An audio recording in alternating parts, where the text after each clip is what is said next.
Okay, good morning. So today we're looking at worksheet 10F. The question says solve for x. Okay. So as we know, we need to set up an equation in order to solve for x. It's either it's going to be angles in a triangle, or angles on a straight line, or whichever theorem we're going to use, but we need to set up an equation to solve for x. So as you can see here, these lines are parallel, so we know alternate angles are equal, corresponding angles, and so on, are equal, and co-interior angles are supplementary. Okay. Now there's more than one way of calculating x here. We could have gone with corresponding angles, the f, then that angle is equal to this angle here. Okay, and then go angles on a straight line. Or the method I'm going to use is the alternate angles here. So we know that A1 is equal to 4x. Why? Alternate angles with BC being parallel to RS. Okay. When you use corresponding alternate or co-interior, we must say which angles are, which lines are parallel. Okay. Then we're going to go with angles in a straight line. Then you're going to say 4x plus 60 plus x adds up to 180y. Again, angles on a straight line. So let's do that quickly. So we start off by saying A1 is equal to 4x because of alternate angles. And I said you must say the lines that are parallel. It's going to be the set of lines BC and RS. Okay. Then we said that's going to be angles on a straight line. So 4x plus x plus 60 plus x equals 180. Again, it's angles on a straight line. So 4x plus x is 5x plus x is 6x. So 6x equal to 180 minus 60 is 120. So x works out to be 20 degrees. Okay.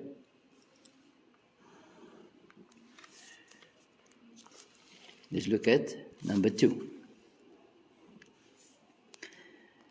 In number 2, we are told that BCD, or BC is the same, 60. And AED is 80. Calculate the size of A2. So let's go with A2 first. So we know that A2 is the same as D2. Okay. But that's unmarked. And D2 is the same as this angle here, which is also unmarked. So there's going to be a long process going through getting this angle to be 80 and all that. However, we know that angle D1 is going to be 60. Why? As you can see the F being formed, the corresponding angles. Then we can go with angles in a triangle adds up to 180. Okay? So let's do that quickly before we proceed to the next one. So we first are going to say that D1, angle D1 is equal to 60 degrees. As I indicated, is corresponding, the F is being formed. And the lines that are parallel is AD is parallel to BC. Okay. Then we see that A2 plus 60 plus 80 degrees is equal to 180 degrees. Why? Because it's sum of triangles, and it's triangle DAE. Okay. So angle A2 then works out to be 40 degrees. Okay. So as you see, what I'll be doing all the time is populating this diagram. I mean to say I'm filling in all that information that I got at this point. Why? So that looking at one glance, we can see exactly what is still short from the diagram. Okay. Then we need D2.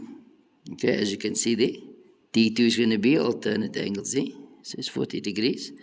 And the Z being formed, so it's going to be AE is parallel to BD. Let's just pick up the next one as well, D3. And of course, it's going to be angles in a straight line. So 60 plus 40 plus D3 will add up to 180 degrees. Okay, so let's write that down quickly.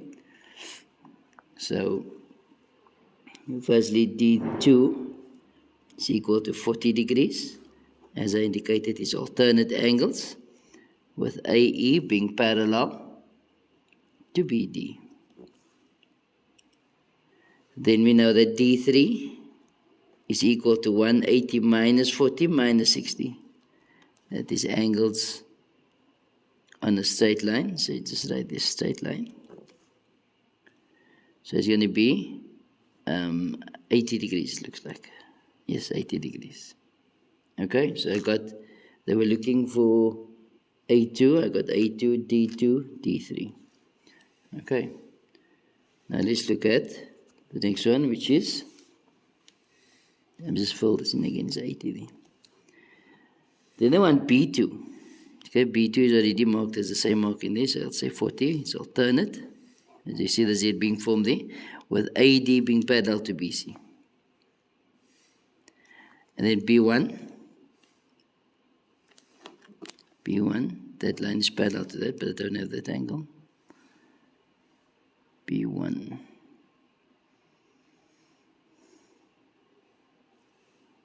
A3.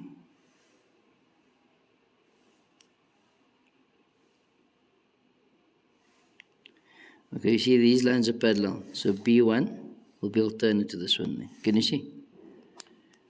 So that's also 60 degrees. With AB being parallel to CE, or CD or DE. Okay? So let's go with that. Firstly, B2. B2 is going to be equal to 40 degrees. As we indicated, it is alternate angles with AD being parallel to BC. Okay? Then angle B1 is equal to 60 degrees. Why is B1 equal to 60? Again, it's alternate angles. However, it is AB that is parallel to CE. Okay? And there we got all the angles in question. All right.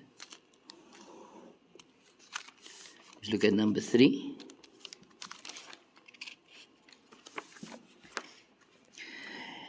In number 3, we are told AB is equal to AC, which now means that angle B is equal to angle C2. Okay? Angles opposite equal sides. The question says calculate C2 if angle B is 65. That shouldn't be an issue. C2 is going to be 65, angles opposite equal sides. E1. Yes, we are told that these lines are parallel. So E1 is the same as C2, right? As you can see, the F, the corresponding angles there. So let's do those two quickly. So firstly, C2 is equal to 65 degrees. Angles opposite equal sides. Okay?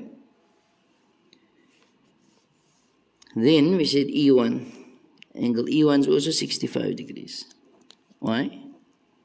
Corresponding angles with AC being parallel to DE. Okay? Then C1. Going back to the diagram. You see here C1's angles on a straight line. Okay, so that's going to give you 125. No, not 125. 115. It's 115. Could I checked? Otherwise I would have gotten it wrong there. That's C1. A2. This angle is the same as D2. Or I can go with the angles in a triangle there. So I'm going to say A2 plus 65 adds up to 180, sum of triangles. And it's triangle ABC. Okay, I'm going to stop the video here. I'll carry on with it hereafter.